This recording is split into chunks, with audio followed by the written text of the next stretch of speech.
আজকে কথা আসলে বলার মতো খুব বেশি ক্ষমতা নেই, কারণ আমার ডান পাশে বসে আছেন আমার বাবার বন্ধু, আমার উস্তাদ সমতুল্য একজন বিজ্ঞ ইসলামের খাদেম মাওলানা সিরাজুল ইসলাম সাহেব, আমার উস্তাদ সমতুল্য, আমার পিতা সমতুল্য। আমি ওনার জন্য দোয়া করলে ওনাকে নেক হায়াত দান করুক, আমরা সকলেই পড়ি আমিন। আমার বাম পাশে বসে আছেন আমার প্রিয় উস্তাদ হাফেজ নাজিমউদ্দিন সাহেব। ওনাকে আমি ছোট্টবেলার থেকে চিনি, একদম যখন আমার বয়স কত হবে তখন ওই তো 8 বছর 9 বছর, তখন থেকে আমার উস্তাদ আমার কোরআন শিখিয়েছেন আমাকে, সেখান থেকে আজকের আমি আসি। তো আমার উস্তাদ আমি মন থেকে দোয়া করলাম ওনাকে নেক হায়াত দান করুক এবং দিনের খাদেম হিসেবে কবুল করুক। আপনারা সবাই পড়না আমিন। এত জোরে না বাবা, একটু আস্তে, আর একটু আস্তে। মাশাআল্লাহ। আমি তোমাদের জন্য কিছু কথা বলবো। এখানে আমার সবাই বসে আছেন, সবাই শ্রদ্ধেয় ভাজন, সবাই আমার মুরব্বী, আমার সমস্ত ভাইয়েরা বড় আমার চাইতে। আমার এখানে হাইবুল্লাহ ভাই আছে। আমাকে মনে আছে আমি যখন কোনো ফেমাস বক্তা ছিলাম না, তখন হাবিব ভাই আমাকে দাওয়াত দিয়েছিলেন। Maybe it has been 4 years back, 4 বছর আগের কথা। তো তখন আমাকে ভাই 5,000 টাকা হাদিয়া দিয়েছিলেন, আমার এখন মনে আছে সে সময়ের কথা। তখন আমার আহামরি দাওয়াত আসলে ছিল না, সত্য কথা বলতে। এখন তো আমরা দাওয়াত দিয়ে পারি না, তখন আমাদের দাওয়াত ছিল না, সত্য কথা। তো আমার প্রিয় ভাই যিনি আমাকে এতটা সম্মান করেছেন সেই সময়ে, আমি হাবিব ভাইয়ের জন্য দরকার ওনাকে নেক হায়াত দান করুক, আমরা সকলেই পড়ি আমিন। 3টা তাকবীর দিব আমরা। তাকবীর দেওয়ার শেষ হলে কিছু কথা বলবো, তারপরে আমাদের যিনি মাননীয় সভাপতি সাহেব আছেন উনি কথা বলবেন, তারপরে দোয়া হয়ে যাবে। রাজি আছেন তো সবাই ইনশাআল্লাহ? তাকবীর দিবেন কয়টা সবাই? আমি বলবো লিল্লাহি তাকবীর, আপনারা বলবেন আল্লাহু আকবার। আমি বলছি লিল্লাহি তাকবীর। আচ্ছা, প্রথমটা মোটামুটি হয়েছে, খুব জোরে না। দ্বিতীয়বারটা আরো জোরে হওয়া লাগবে। সবাই একটা কাশি দেন। লিল্লাহি তাকবীর। মাশাআল্লাহ, ওয়েল অ্যাপ্রিশিয়েটেড। লাস্ট টাইম লিল্লাহি তাকবীর। খুব সুন্দর, মাশাআল্লাহ। আচ্ছা, তোমাদের মাঝে হাফেজ কে আছে? হাফেজ হয়েছে? আচ্ছা, 20 পারা হয়েছে কে আছে? 20 পারা হয়েছে? 10 পারা হয়েছে কে আছে? 10 পারা মুখস্থ হয়েছে সবাই কি? আচ্ছা, হেফ জোখানার কে আছে? হাত তুলো। হেফ জোখানার যারা হেফ মুখস্থ করছো, মাশাআল্লাহ, হাত নামাও, হাত নামাও। বাদ বাকি সবাই নাজরানায় আছে, তাই না? আচ্ছা, ঠিক আছে। আল্লাহ সবাইকে বিশ্ববিখ্যাত হাফেজ হিসেবে কবুল করুক, সকলেই পড়ি আমিন। আমি তোমাদেরকে কয়েকটি বিষয়ে কথা বলছি। ফার্স্ট অফ অল আমি কথা বলবো যে একজন হাফেজ তার ইয়াদ ধরে রাখবে কেমন করে। শুধু মুখস্থ করলেই হবে না, মুখস্থটাকে ধরে রাখার দরকার। আমার প্রিয় ছাত্র ভাইরা আছে না নাই? আছে, মুখস্থ রাখতে হবে। দেখো, অনেক ছাত্র আছে দেখবা মাদ্রাসায় পড়াশোনা করে কিন্তু বাসায় গিয়ে সারাদিন টিভি দেখে, ভিডিও গেম খেলে, আছে না নাই? অনেক আছে। এবং এই ভিডিও গেম খেলতে গিয়ে, টিভি দেখতে গিয়ে যা পড়ে আসছে সব ভুলে যায়, আর কিচ্ছু মনে থাকে না। বিশেষ করে যেহেতু আমিও একজন হেফজোখানার ছাত্র, যখন বৃহস্পতিবার বাসায় যেতাম, শুক্রবারে আসতাম, মাঝে মাঝে শনিবারে সকালেও আসতাম।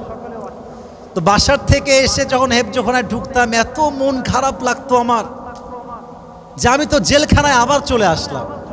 কোথায় আসলাম আমি? এইটা কোন জগতে আবার আসলাম? তো যখনই তুমি কোরআন থেকে দূরে হয়ে যাবা, মোবাইল গেমে ডুবে যাবা, ভিডিও গেমসে ডুবে যাবা, টিভিতে ডুবে যাবা, তোমার ব্রেন থেকে আস্তে আস্তে কোরআনটা দূর হয়ে যাবে, যা পড়বা মাথায় থাকবে না। এজন্য মুখস্থ রাখতে হলে কিছু টিপস আমি বলছি। আমার উস্তাদ এখানে আছে, এটাও আমার উস্তাদ সমতুল্য। আমার অনেক সময় তো মানুষইনি, আমি সবার সামনে বিনয়ের সঙ্গে কয়েকটি কথা বলবো, আমরা শোনার জন্য আগেই মন থেকে বলছি ইনশাআল্লাহ। আরে সবাই কও না ইনশাআল্লাহ। যদি কোনো হাফেজ তার তেলাওয়াত সুন্দর করতে চায় এবং তার ইয়াদ ধরে রাখতে চায়, দুইটার জন্য 2 রকম কৌশল, ভিন্ন ভিন্ন কৌশল। অনেক হাফেজ, হুজুররা আমার সঙ্গে একমত হবেন অবশ্যই, তেলাওয়াত সুন্দর কিন্তু ইয়াদ নাই। হুজুর এরকম আছে না? আবার অনেকেই আছে খুব ইয়াদ, আপনাকে এক বসায় ফরম সূরা ফাতিহা টু সূরাতুন নাস শোনাই দিবে এক বসায়, কিন্তু তেলাওয়াত ভালো না। এরকমও আছে।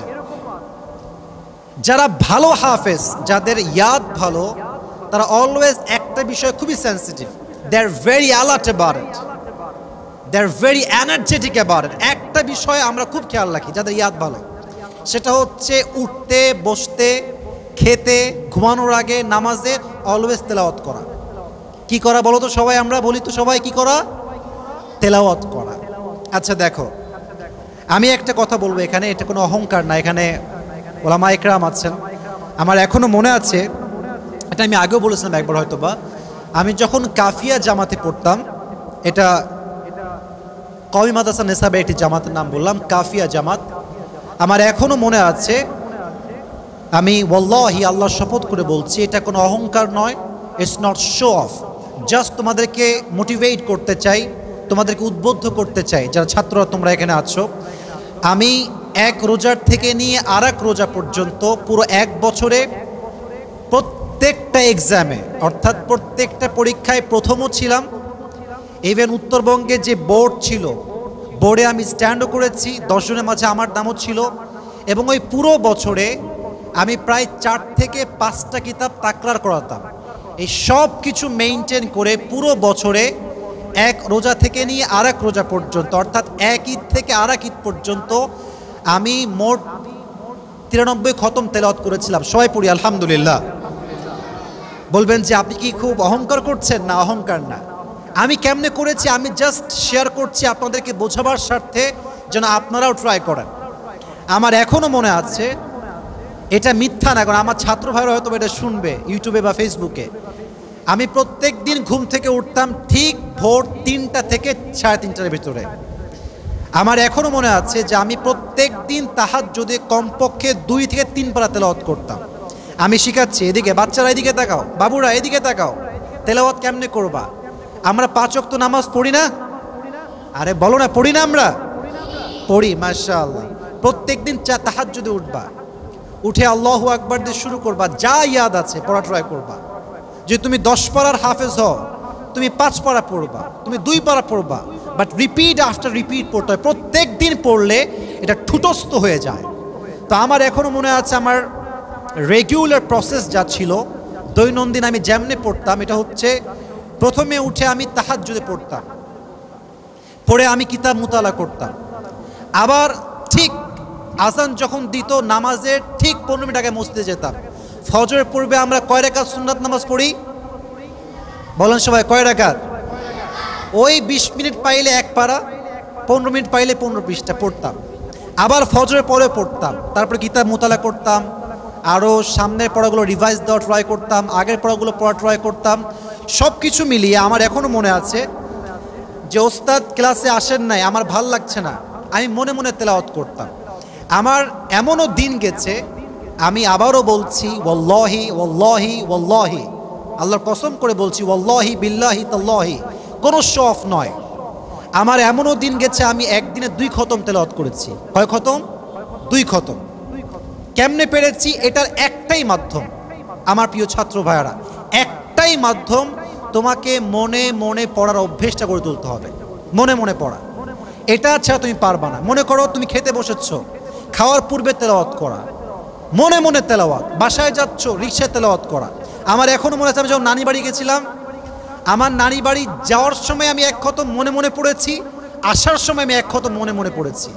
আর ইয়াদ এতটা ভালো হয়ে গেছিল পড়তে পড়তে, যে আমার ওই সময় চ্যালেঞ্জ ছিল যে আমি পুরো 1 খতম শোনাবো, এক বই থেকে সূরা ফাতিহা থেকে সূরা নাস পর্যন্ত, আমার একটা লোকমাও যাবে না। তো চ্যালেঞ্জ করার পরে আমার সঙ্গে 3 জন বসেছিল যে আমরা শুনবো আপনার পড়া সূরা ফাতিহা থেকে নিয়ে সূরা নাস পর্যন্ত, দেখবো ভুল হয় কিনা। তো আমার এখনও মনে আছে, আমি সরে জামি পড়তাম, পুরো 1 খতম শুনিয়েছি। ফজরের পরে শুরু করেছিলাম, তারপরের দিন ফজরের সময় যেহেতু স্লোলি পড়েছিলাম, 1 ফজর থেকে নিয়ে আর 1 ফজর পর্যন্ত শুনিয়েছি। আমার পুরো কোরআনে ভুল গেছে মাত্র 1টা। আলহামদুলিল্লাহ। এটা কেন সম্ভব হয়েছে? শুধুমাত্র কন্টিনিউয়াসলি তেলাওয়াতের জন্য। তো তোমরা যারা আছো সবাইকে আমি লাস্ট কথা বলছি এই বিষয়ে, নামাজে পড়ার অভ্যেস করে তুলো। পাশাপাশি যখন হাঁটছো, চলছো, খাবার খাচ্ছো, রাস্তায় গিয়ে খেলতেছো, মাঠে খেলতেছো, তখনও তেলাওয়াত করবা। তুমি যদি তেলাওয়াত এমনি করতে পারো মনে মনে এবং চলতে ফিরতে উঠতে বসতে, ওয়াল্লাহি তোমার তেলাওয়াত এবং তোমার ইয়াদ এত ফুটস্থ হবে, তোমাকে পৃথিবীর কেউ প্রশ্ন করে কখনো আটকাতে পারবে না। ঠিক কিনা বলো তোমরা সবাই? আল্লাহ সবাইকে পরিপূর্ণ তেলাওয়াত করার তৌফিক দান করুক। আমরা সকলেই পড়ছি আমিন। তাহলে উঠতে বসতে, খাওয়ার সময়, খেলার সময়, ঘুমানোর আগে, নামাজে, সুন্নতে, তাহাজ্জুদে, অলওয়েজ তেলাওয়াত আমরা সবাই করবো তো ইনশাআল্লাহ? আমি তো শুনি নাই, বলেন সবাই ইনশাআল্লাহ। আরেকবার বলেন ইনশাআল্লাহ। আল্লাহ সবাইকে কবুল করুক, সকলেই পড়া আমিন। 2 নাম্বার কথা, খুবই শর্ট টাইম আমাকে শেষ করতে হবে। সবক মুখস্থ করব কেমন করে আমি বলবো, সবাই শুনবেন তো ইনশাআল্লাহ? এদিকে তাকান সবাই।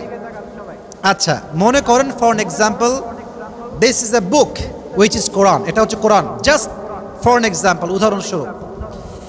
কখনোই প্রথমে মুখস্থ করার ট্রাই করবেন না, আগে এটাকে মুতাআলা করে রিভাইজ দিবেন। বাচ্চারা এদিকে তাকাও, তোমাদের সহজ ভাষায় বলছি, আগে নাজরানা পড়বা কয়েকবার, মুখস্থ করতে হবে না। ওয়াল্লাহু জাআলা লাকুম মিন বুয়ুতিকুম সাকানাও ওয়া জাআলা লাকুম মিন জুলুদিল আনআম পড়ো। এমনি মুখস্থ করতে হবে না, এমনি পড়ো। যখন পড়তে পড়তে একটু ঝাঁঝরা হবে, একটু আয়ত্তে আসবে, তখন মুখস্থ করা স্টার্ট করো। আমাদের ভুলটা কি হয়, যেটা আমিও অনেক সময় করেছি, প্রথম লাইন থেকে মুখস্থ শুরু না। This is not the right process, এটা সঠিক পদ্ধতি নয়। আগে আপনি দুপুরের পরে নাজরানা পড়েন, এটাকে ঝাঁঝরা করেন আগে, অ্যান্ড দেন বাদ মাগরিব এটাকে মুখস্থ করবেন। এবং সবাইকে আমি বলবো, মুখস্থ করার পরে তাহাজ্জুদের সময় উঠে আবার নামাজে পড়বেন। রাজি আছেন তো সবাই ইনশাআল্লাহ? আগে নাজরানা, যখন ঝরঝরে হয়ে যাবে মুতাআলাটা, তারপরে মুখস্থ, তারপরে উঠতে বসতে তেলাওয়াত, তারপরে তাহাজ্জুদে, তারপরে হুজুরের সামনে। ওয়াল্লাহি এই প্রসেস যদি কেউ পড়তে পারে, হুজুরের সামনে কখনো একটা আয়াতেও আপনি বাঁধবেন না। সকলে বলেন ইনশাআল্লাহ। আমার জীবনে আমি একদিনে সবক দিয়েছি 17 পৃষ্ঠা। কত পৃষ্ঠা? 17। হুজুর এখানে কিন্তু আমার ওস্তাদ আছে, এখানে আমার মিথ্যা বলার কোনো অবকাশ নেই, বানিয়ে বলার কোনো অবকাশ নেই। আমার সবক আমি সর্বোচ্চ দিয়েছি 17 পৃষ্ঠা। আমার এখনও মনে আছে, আমি মুখস্থ করেছিলাম শুক্রবারের দিন। এখানে মিথ্যা কথা বলবো না যে খালি বাদ মাগরিব পড়েই হয়েছে, তা না। শুক্রবারের দিন ফজরের পর থেকে নিয়ে আমি মুতালা শুরু করেছি, বারবার রিভাইজ দিয়েছি। জোহরের পর থেকে মুখস্থ করার ট্রাই করেছি। জোহর থেকে নিয়ে প্রায় তারপরের দিন তাহাজ্জুদ পর্যন্ত আমার 17 পৃষ্ঠা মুখস্থ হয়েছে। এবং আমার এখনও মনে আছে, হুজুরের কাছে আমি গেলাম, এটা আমার শেষ প্রান্তে, মানে হেফজের শেষ প্রান্তে। হুজুর কোরআন খুলেছে, হুজুর ভেবেছে হয়তো বা ও 3 পৃষ্ঠা দেয়, 4 পৃষ্ঠা দেয়, দিয়ে শেষ হয়ে যাবে। 4 পৃষ্ঠা হয়, শেষ হয় না। 5 পৃষ্ঠা হয়, শেষ হয় না। 6 পৃষ্ঠা হয়, শেষ হয় না। তো হুজুর বলছে, কে তো শেষ হবে, আমাদের সবাই সিরিয়ালে বসে আছে, এরা সবাই সবক শোনাবে আমাকে। তাই আমি বললাম, হুজুর আজকে আপনি শুধু শুনবেন, আমি আপনাকে শোনাবো। তা আমার এখনও মনে আছে, 17 পৃষ্ঠা শেষ, একটা লোকমাও যায়নি, আমি পরিপূর্ণ বিনা লোকমায় শুনিয়েছি। আলহামদুলিল্লাহ পড়েন সবাই আপনারা। তো এর মানে যে আসিফ হুজুর খুব ভালো হাফেজ, খুব ভালো, তা না। ব্যাপারটা হচ্ছে রাইট প্রসেস অ্যাপ্লাই করবেন, আপনার ইয়াদ আপনার ভিতর ঢুকাই দিবে একজন। আওয়াজ দিয়ে বলেন তো, সেই সত্তার নাম কি? আল্লাহ আমাদের সবাইকে এই প্রসেসে সবক ইয়াদ করার তৌফিক দান করুক। আমরা সকলেই মন খুলে পড়ছি আমিন। আর 2টি কথা বলে শেষ করছি। প্রথম কথা হচ্ছে, এই ফোন নিয়ে, এটা তোমরা চেনো সবাই, এটা তোমাদের জন্য না, তোমাদের বয়স এখনো এটার জন্য আসে নাই। এটা আমার মিডিয়ার ভাইরা যারা আছেন, আমি সবাইকে বলবো, এটা আপনারা সবাই কাট করে আপলোড দিবেন। প্রত্যেকটি বাবার জন্য, মায়ের জন্য আমার কথা, বাচ্চাকে এই অবস্থায় স্মার্টফোনটা হাতে দিবেন না। আমার জীবনে আমি বাপের কাছে মায়ের খাইছি জীবনে একবার, সেই মায়ের কখন, যখন আমি হেফজোনাতে বের হয়ে আসছি, কিতাব মানে ভর্তি হয়েছি, তখন আমাকে এমন মারা মেরেছে, আমি জীবনে এরকম মায়ের খাই নাই। কেন মেরেছে? একটাই কারণ, এই মোবাইল ফোন। আমি চাইতাম ফোন ইউজ করবো, আব্বা বলতো না, never ever you can't use this smartphone, হবে না, এটা আমার দ্বারা হবে না। তো আমি কি করেছিলাম, চুরি করে ফোন কিনেছিলাম। আমি দুষ্টু ছিলাম, এটা আমি অস্বীকার করি না। তা আমার মনে আছে, আমার বাবা জানতে পেরেছে যে আমি মোবাইল ফোন কিনেছি চুরি করে। আপনি তো কওমি আলেম, আমরা কওমি মাদ্রাসায় পড়েছি, আমরা জানি কওমি মাদ্রাসায় Android phone it is just like হারাম, একদম হারাম, কোনো দলিল লাগবে না, দলিলের কতি লাগবে না, এটা এমনি হারাম। তা আমার বাবা, আমি মোবাইল ফোন কিনেছি আব্বা জানে, আমাকে মানা করছে যে বাবা রেখে দাও, তোমার বয়স হয়নি, বয়স হলে আমি তোমাকে নিজে কিনে দিব, সমস্যা নাই। আমি মানি নাই। তো এটা হচ্ছে আমার বাসা, this is the gate of our house, এটা হচ্ছে আমাদের দরজা। তা আমি এখানে চুপ করে বসে আছি রেগে, বাসায় ঢুকবো না, আমাকে ফোন ইউজ করতে দেওয়াই লাগবে। আব্বা আসলো, এসে হুজুর আমার এখানে আছে, এভাবে আমার ঘাড়ে হাত রেখে বলল যে বাবা আসো, বাসায় আসো, তোমাকে ফোন আমি নিজে কিনে দিব, আসো বাসায় আসো। আমি বলছি আমি যাবো না, আমার এখনই ফোন লাগবে। এই যে মায়ের শুরু হলো, মায়ের খাইতে খাইতে আমার মা দৌড়ায় আসছে যে ওরা আর মাইরেন না আপনি। ওই জীবনে একবার মায়ের খেয়েছি বাবার হাতে ফোনের জন্য, ওই যে আমার ঘাড় সোজা হয়েছে, ওই থেকে নিয়ে এই পর্যন্ত আমি আসছি। অতএব তোমরা যারা বাচ্চারা আছো, আব্বা আম্মা রাগ করলে মন খারাপ করবা না, মাথায় রাখবা তোমাদেরকে ধমক দেওয়া হচ্ছে, এটার উদ্দেশ্যই হচ্ছে তোমাদের ভবিষ্যৎ সুন্দর করবে একজন, তিনি কে? বাসায় গিয়ে অ্যান্ড্রয়েড ফোনে হাত দিবা না, স্মার্টফোনে হাত দিবা না, কখনো মোবাইল ফোনে গেমস খেলা, বাজে ভিডিও দেখা, গান দেখা, মুভি দেখা, কোনো সিনেমা দেখা যাবে না। বাচ্চারা সবাই রাজি আছো তো ইনশাআল্লাহ?